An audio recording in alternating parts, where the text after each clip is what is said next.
Bundeswirtschaftsminister Robert Habeck reiste diese Woche als erster ausländischer Politiker mit einer kleinen elitären Wirtschaftsdelegation nach Kiew. Konkurriert Deutschland mit den USA um den ukrainischen Kuchen und wenn ja, wird sich Washington das gefallen lassen? This week, Robert Habeck, German Federal Minister for Economic Affairs, was the first foreign politician to visit Kiev with a small elitist business delegation. Is Germany competing with the USA about the Ukrainian pie?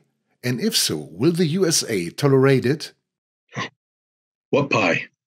The Ukrainian pie consists, at this point in time,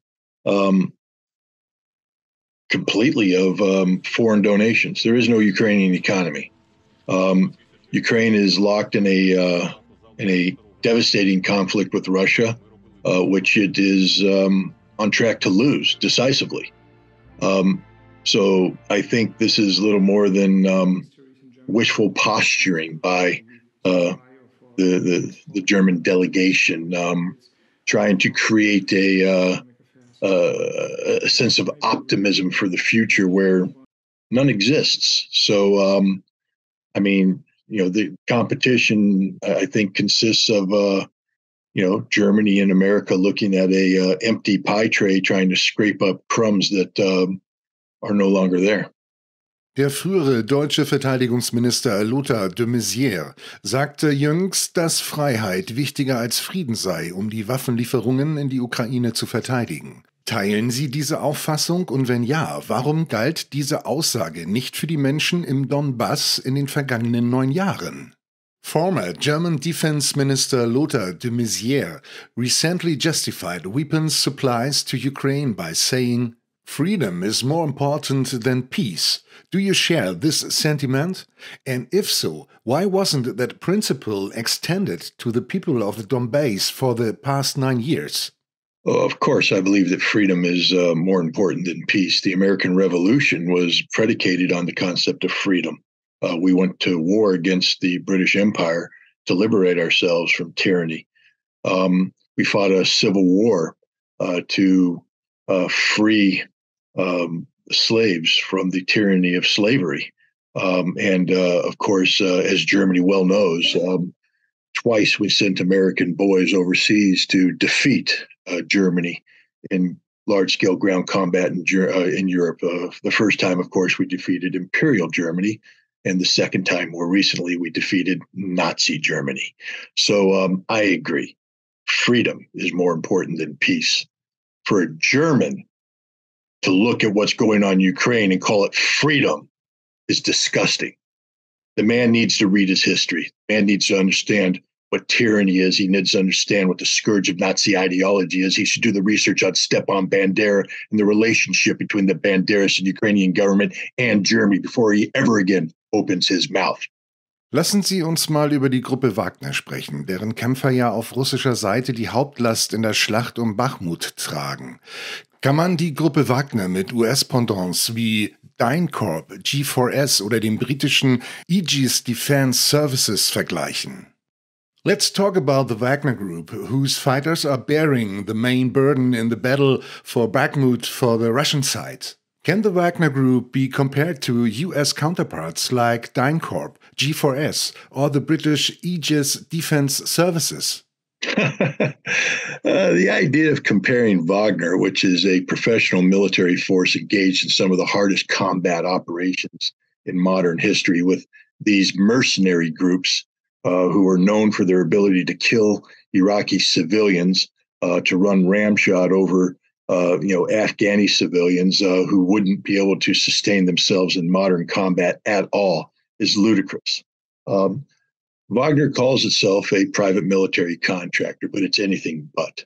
It is an organization created in 2014 to provide a vehicle for the provision of Russian military assistance to the citizens of the Donbass.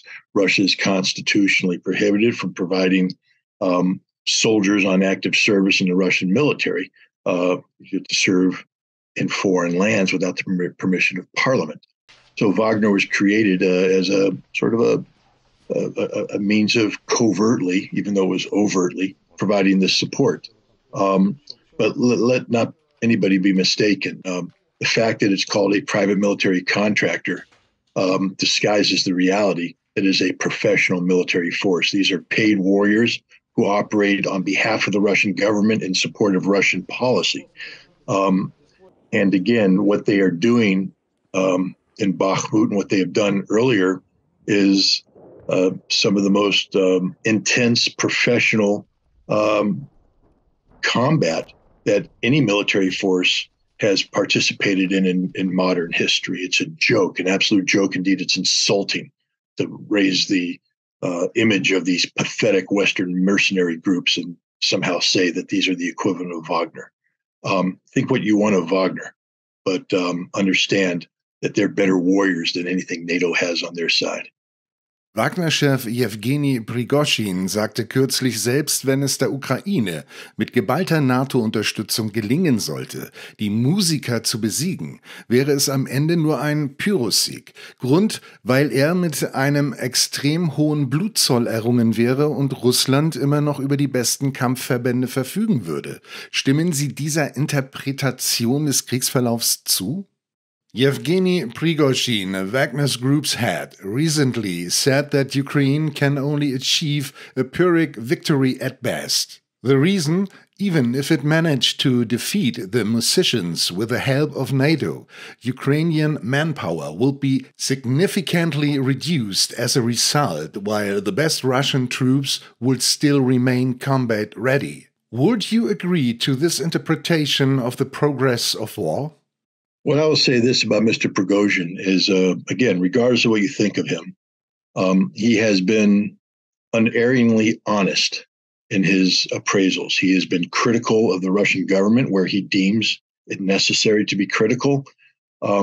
He has spoken highly of the combat proficiency of the Ukrainian soldiers that the Wagner Group faces in Bachmut. He's a man not prone to exaggeration. So I think the point he's trying to make is, not that Wagner is on the verge of being defeated by the Ukrainian military. Far from it. Wagner is winning.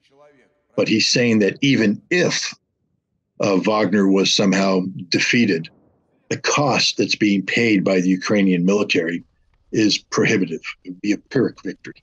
And this is the case. He has straight up said that the Ukrainian army has been destroyed by Wagner in Bachmut. That when this battle ends, there won't be a Ukrainian army worthy of the name.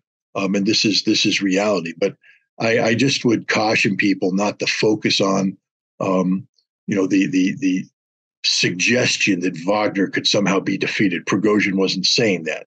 He threw out a hypothetical even if it was with the assistance of NATO, the price would be too high. But I think we should focus on the price that Ukraine's paying. The Ukrainian military has had its back broken in Bakhmut, and the force that broke their back was Wagner.